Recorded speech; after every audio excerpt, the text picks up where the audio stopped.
What happens when the man who owns 17 hotels shows up with a mop and a fake name? Miles McCaffrey stood in front of the nondescript three-star hotel, hands deep in the pockets of a second-hand windbreaker. His dark brown hair was dusted with gray, and the glasses perched low on his nose made him look nothing like the polished CEO who'd bought the chain 10 years ago. He rubbed his beard, freshly grown and uneven, and took a breath. "All right," he muttered. "Let's see what's really going on inside." This hotel, the ninth in his chain, hadn't raised red flags until recently. A few customer reviews hinted at cleanliness issues, not outright complaints, but subtle things. A musty smell, a stained bedsheet, housekeeping delays. It wasn't enough for corporate to act, but it didn't sit right with him. After a recent failed inspection at another location, Miles decided he wasn't going to rely on reports anymore. He'd never met most of the housekeeping team here. With 17 hotels across the state, it wasn't unusual. That's why no one batted an eye when Mick, a new trainee, walked in. "Hey," said a short woman behind the front desk, glancing over a clipboard. "You're the new guy," Miles nodded. "Yeah, Mick. They told me to ask for Tasha," the woman pointed down the hallway. "Laundry room." "She's the housekeeping supervisor. She'll set you up." The laundry room buzzed with machines and smelled like bleach. Inside, a tall woman in a navy blue polo shirt barked into a walkie-talkie. "Room 312 is still waiting on towels. I told you an hour ago." That was Tasha. She turned to Miles. "You the trainee?" "Yes, ma'am." She looked him up and down. "You're older than most new hires. You done this before?" "I cleaned rooms back in college. Figured I could use the hours." Tasha shrugged. "Fine, shadow me today." "You'll clean bathrooms tomorrow." Miles followed Tasha through the hotel corridors, pushing a heavy linen cart. She moved fast, talking the whole time. "We don't do deep cleans unless we have to, especially if the guest is just staying one night. Quick wipe, new sheets done." Miles frowned. "Shouldn't we? Don't overthink it," she cut him off. "We're short-staffed. I've got 3 people out and the district manager breathing down my neck. You want to survive here, don't slow me down." They entered room 208. The air was stale. The bathroom mirror had fingerprints. The shower drain had hair in it. Tasha grabbed a spray bottle and wiped the mirror once. "Good enough." "What about the drain?" Miles asked. "Guests checking in late won't notice." Miles bent down and cleaned it anyway. Tasha narrowed her eyes. "Suit yourself, but don't get used to it." "We don't have time for perfection." By noon, they'd rushed through 8 rooms. Miles kept noticing things: crumbs under the beds, hair on pillowcases, toilet bowls that weren't scrubbed. When he offered to vacuum more thoroughly, Tasha snapped. "We're not Disneyland, Mick. If you want to play hero, do it on your own time." They stopped for a 5-minute break in the supply room. Miles leaned against the wall, sweat clinging to his neck. "Why so short-staffed?" he asked. Tasha sighed.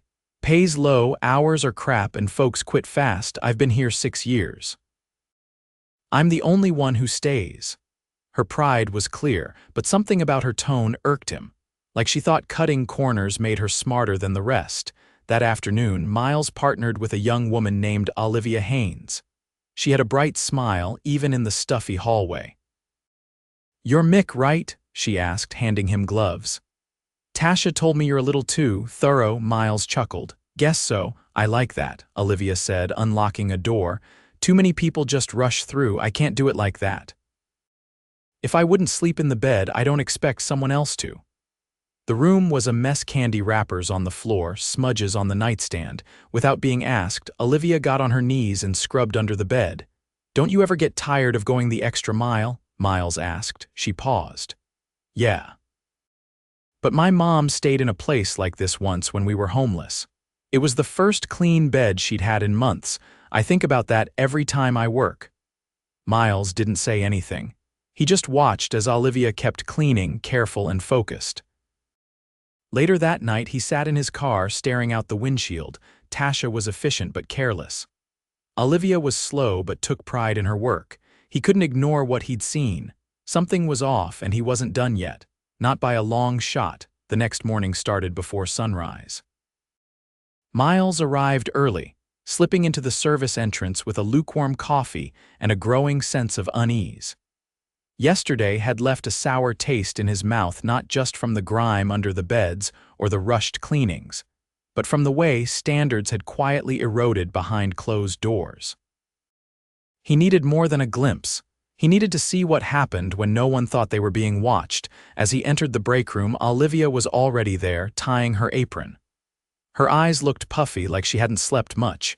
"You good?" he asked, keeping his tone casual. "Yeah," she said softly. "I'm just covering for Maribel again. Her mom's back in the hospital, so double shift. You always take her hours. She took mine last year when my sister got sick." "Fair's fair." Tasha came in moments later, flipping through the schedule on her clipboard, her voice clipped and impatient. "We've got 20 rooms turning over today. I don't want any delays. Olivia, you're on floors 3 and 4. Mick, you're with Denisha today. She'll show you how to handle the suites." Miles nodded, hiding his disappointment. He'd hoped to shadow Olivia again, but he kept his expression neutral and followed Denisha out. Denisha was in her late 20s, tall and quiet, with a buzzed haircut and sleeves rolled up past her elbows. She didn't waste time with greetings. "Grab gloves. The suites take longer. No shortcuts." Suite 421 was massive compared to the standard rooms. 2 bathrooms, a small kitchenette, and a king-sized bed.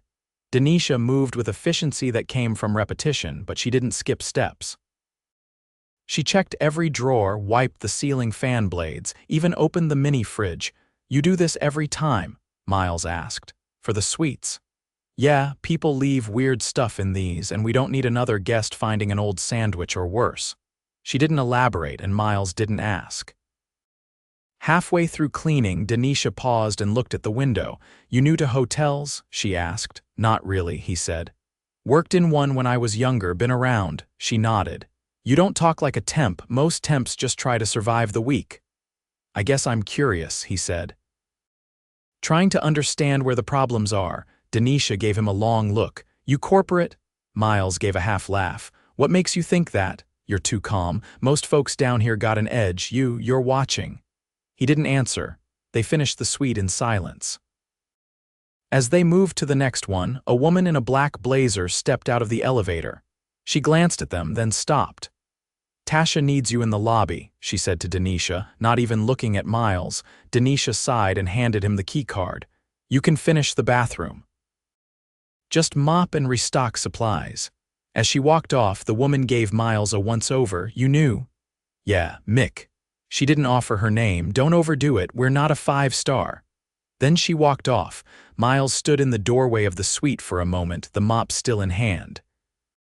He wasn't sure who she was, likely someone from regional management, but her tone stuck with him. Dismissive. Detached. By lunchtime, he returned to the supply room to find Olivia sitting on an overturned bucket, massaging her wrist. "You all right?" he asked. "Just sore," she said, wincing. "I've been flipping mattresses alone all morning." "No one helps. Tasha says we're behind. If I ask for help, she says pairings slow us down." Miles crouched beside her. "You've been here long, almost a year." "Longest job I've had, honestly." He noticed her shoes' worn-down soles, duct tape near the toe. "You ever bring up the workload to the GM?" She looked at him like he'd asked if she'd tried flying. "The GM doesn't talk to us. He's in his office or off-site. We send messages through Tasha. And she says the budget's tight. Anyone from corporate ever visit?" "Not in the time I've been here. Closest we got was when some regional lady came last Christmas and dropped off cookies." A call crackled over the walkie on the shelf. "Room 311 needs a cleanup." Guest left early. Olivia stood, wincing again as she adjusted her grip on the mop handle. Miles reached for it. "I'll take this one, you rest your hand." She hesitated. "Tasha'll be mad if I'm seen sitting." "Then don't sit, just switch with me for a bit." She nodded, grateful but quiet. In room 311, Miles worked alone. It was cleaner than most, but the bathroom still needed scrubbing. As he reached under the sink to replace the toiletries, he noticed something odd, a small white envelope taped to the inside of the cabinet. Curious, he peeled it off. Inside was cash, $50 in small bills, and a note written in messy handwriting. Sorry I couldn't tip you in person. You keep this place cleaner than any hotel I've stayed in. You deserve more." He stared at it, stunned. Back in the laundry room, he found Denisha folding towels. He handed her the envelope. "You ever find anything like this?" She looked inside, raised her eyebrows, and leaned against the table. "Olivia cleaned that room," she said. "She always does 311 on the Tuesday rotation." Miles exhaled. "I've been saying for months she should be lead," Denisha added. "But Tasha keeps blocking it, says she's too soft." He considered that. "She's the only reason some of these rooms are halfway decent." Denisha nodded once. "Exactly." That evening, Miles caught a glimpse of the GM at the front desk, mid-40s, pressed shirt, Bluetooth in his ear. He was half listening to a guest complaint about a stained towel. "I'll let housekeeping know," he said dismissively, before turning away and disappearing into the office. No apology, no follow-up. Just gone. Miles had seen enough. The next morning, he didn't show up in uniform. He walked straight through the front entrance, wearing a tailored blazer and polished shoes. The front desk clerk did a double take. Tasha stepped out of the elevator and froze when she saw him. "Mick," she asked, confused. "My name is Miles McCaffrey," he said evenly. "I own this hotel." Silence swept the lobby. A housekeeper pushing a linen cart stopped mid-step. Olivia, coming around the corner with a mop, almost dropped it. Tasha blinked twice, then gave a weak laugh. "This some kind of it's not a joke." He turned to the front desk clerk. "Can you call your general manager and ask him to join us in the conference room? I'll be speaking with the entire team." Tasha opened her mouth again, but he cut her off with a look. "Don't." 10 minutes later, the GM walked into the conference room, clearly annoyed until he saw Miles sitting at the head of the table. His face paled. "I've been observing this location undercover for the past 2 days," Miles began. "What I've seen is unacceptable. Rooms being rushed, safety ignored, hardworking employees treated like they're disposable, and leadership that's asleep at the wheel." Tasha stiffened. "I've been doing everything I can.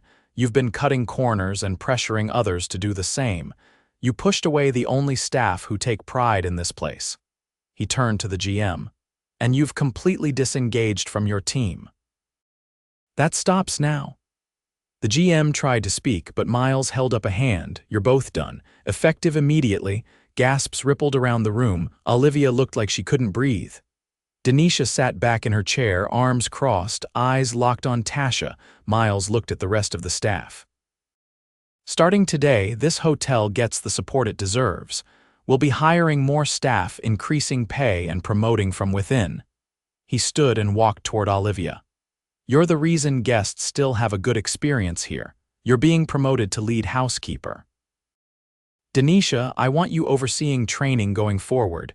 Then he looked at the entire group. "You've all been working under pressure no one should face. That ends now." No one clapped. No one cheered. They just sat in stunned silence, trying to process what had just happened. Miles walked out of the room and into the sunlight, already dialing his district HR manager. There was a lot of work ahead. But this time, he wasn't going to wait for reports. He was going to stay close. The following morning, Olivia arrived at the hotel 15 minutes early, unsure whether to knock on Miles's office door or wait to be called in. She lingered in the corridor outside the manager's suite, clutching a folder with her notes, room checklists, supply logs. A few suggestions she'd jotted down over the past few weeks, but never had reason to share. The hallway still smelled faintly of industrial soap and old carpet, but there was a strange stillness in the air. Denisha walked up, a clipboard under her arm. "You get called in too?" Olivia asked. "Yeah, said they want to talk to us before shift." She didn't sound nervous, just focused. The door opened promptly at 7. Miles stood in the frame without the usual pretense, a pressed shirt, sleeves rolled up, no tie. "Come in, both of you." They followed him into the office. The desk had been cleared of clutter, and a whiteboard leaned against the far wall with notes already scrawled across it. Miles gestured to a small table with 3 chairs. "I've spent the past 72 hours watching how this place really works," he began. Not from a spreadsheet. Not from a weekly recap, from inside it. And I've got 24 things I want changed, but none of that matters unless the people who keep this place standing have a real seat at the table. He looked directly at Olivia. You're the new lead. That means your voice doesn't stay in the supply room. It needs to reach the top, starting now. She nodded slowly, unsure how to respond. He turned to Denisha. And I want you building the new housekeeping training guide. You're the only one I've seen actually correct another employee without talking down to them. Denisha raised an eyebrow. You're serious about that? Dead serious. And I want both of you to help me write the new cleanliness standards. What we've been doing isn't acceptable. We're not looking for perfection, but we're not ignoring mold behind shower curtains either. Olivia opened her folder and slid it across the table. These are notes I've kept, things I thought we could improve. I didn't think anyone would care, but… Well, you do. Miles opened the folder and skimmed through a few pages. They were detailed notes about cleaning products that left residue, suggestions for rotating linen carts to reduce back strain, even a redesigned checklist for daily room turns. This is exactly what I'm talking about, he said, tapping the page. We're going to start implementing this today, but I need your help to get the rest of the team on board. Denisha crossed her arms. Some of them won't like it. They're used to just surviving the shift. Then we show them it's not just about more work. It's about working smarter with better supplies, better support, and actual backup when things go sideways. Olivia hesitated. What about hiring? We can't keep doing double the work with half the staff. Miles nodded. I've got a recruiter starting next week. We'll be bringing in new hires from the local job center. But until then, it's going to be rough, I won't lie. I'm not here to make promises I can't keep. He stood up and pointed to the whiteboard. This is the action plan. We'll roll it out in stages, and I'll be on site every week for the next 2 months. No more managing from a distance. As they walked out of the office, Olivia glanced sideways at Denisha. You ever think this would happen? Denisha gave a dry laugh. Not once. Downstairs, the staff were already gathering for the pre-shift meeting. The usual chatter was subdued. People weren't sure what to expect. The firings the day before had sent a ripple through the whole building. No one had seen it coming. Miles stepped to the front beside the check-in desk, with Olivia and Denisha flanking him. We're making changes, he told the group. And not just on paper. He gestured to a box of new cleaning gloves, better quality vacuums, and a fresh stack of microfiber cloths behind him. New supplies are arriving today.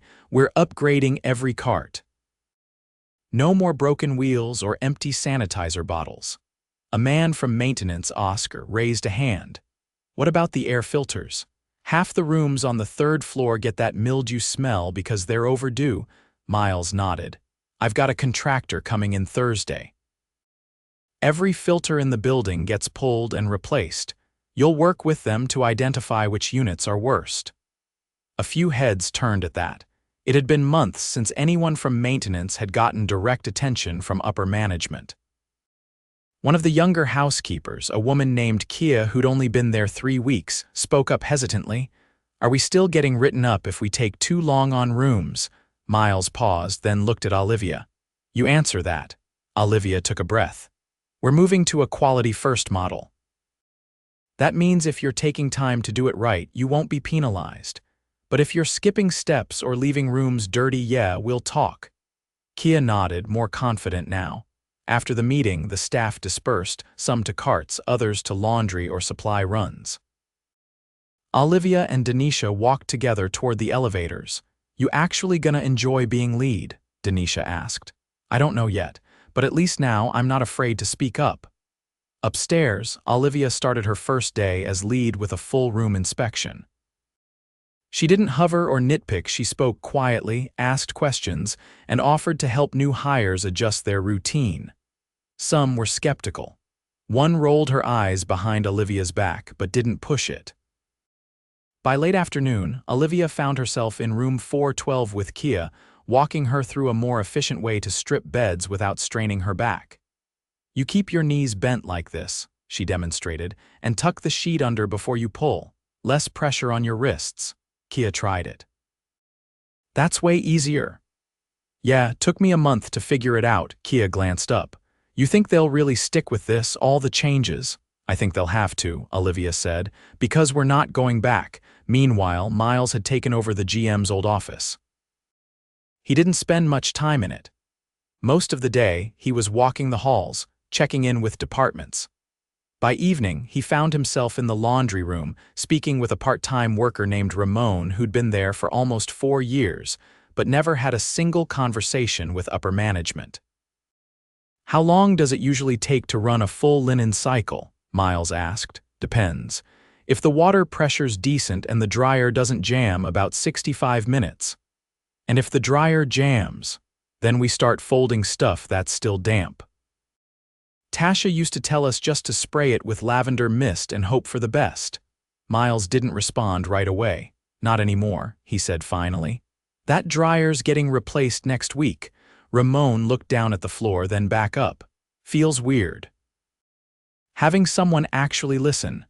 Get used to it. We've got a long way to go. As night settled in, Miles walked the perimeter of the building, checking emergency exits, peering into stairwells. He made notes on his phone: a broken latch, a flickering hallway light, a rusted railing on the third-floor fire escape. None of it was dramatic. None of it made headlines, but it mattered. And this time, he wasn't going to let it slide through the cracks.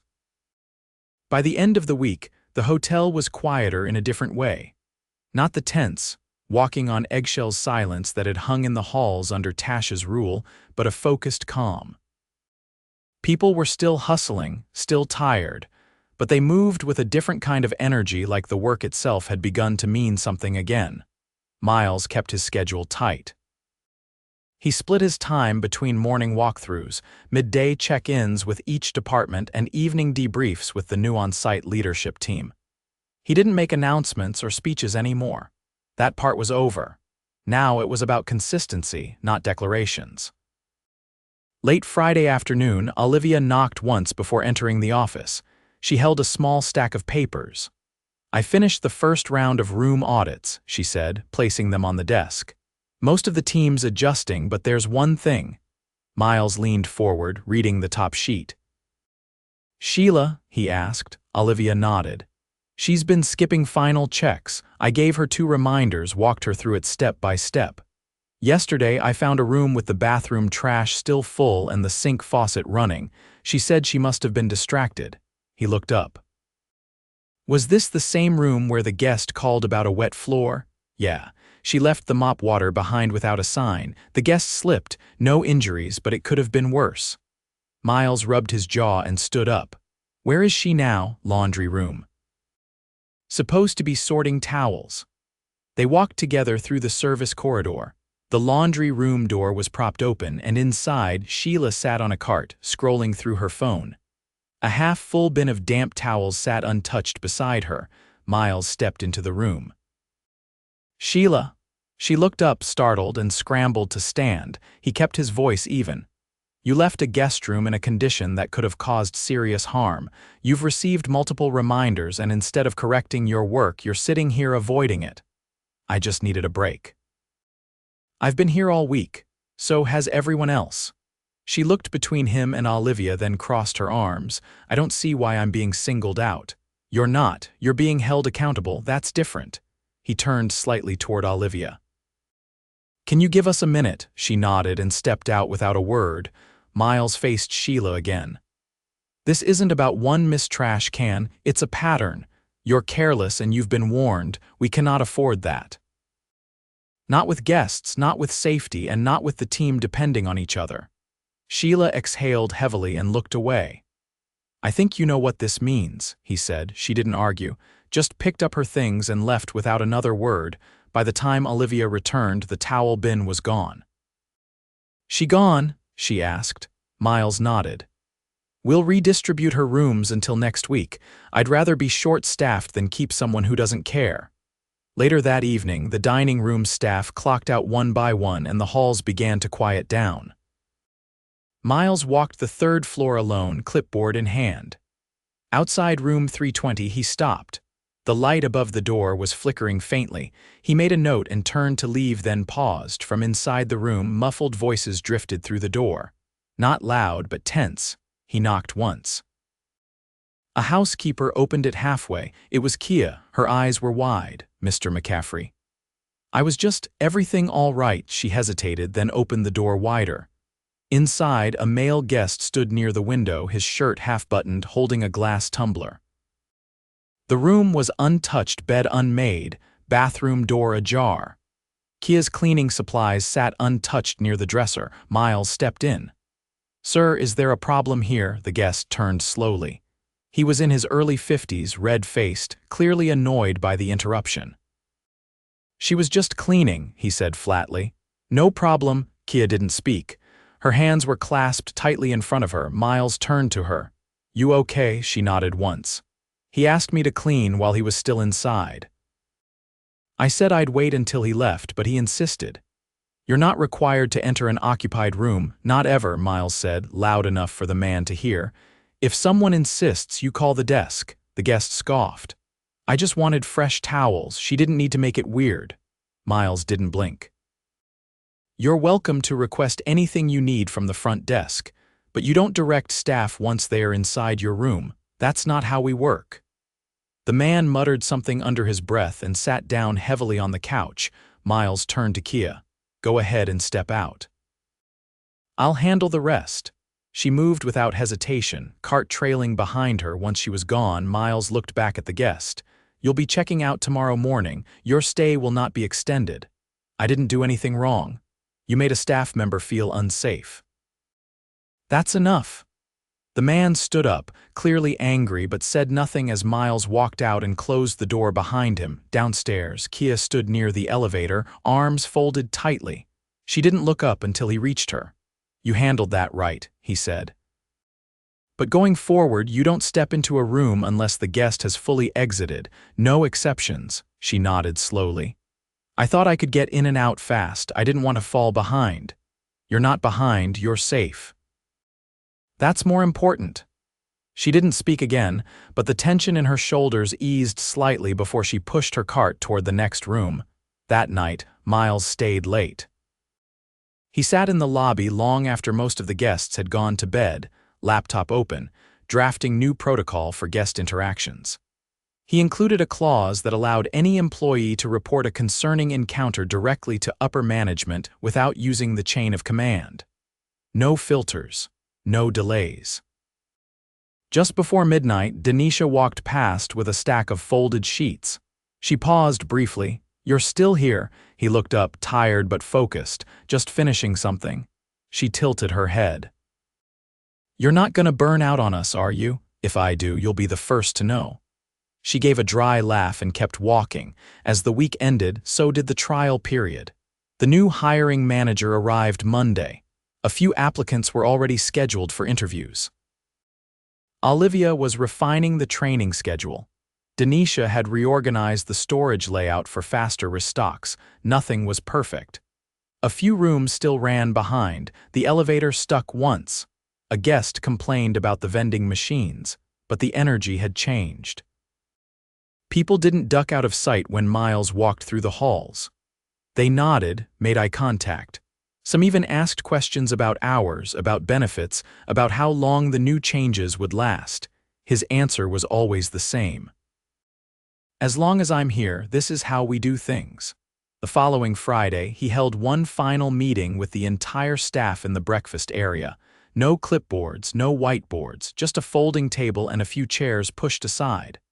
"I came here because I didn't trust the reports, and I was right not to. What I saw was a team doing their best in a system that wasn't supporting them."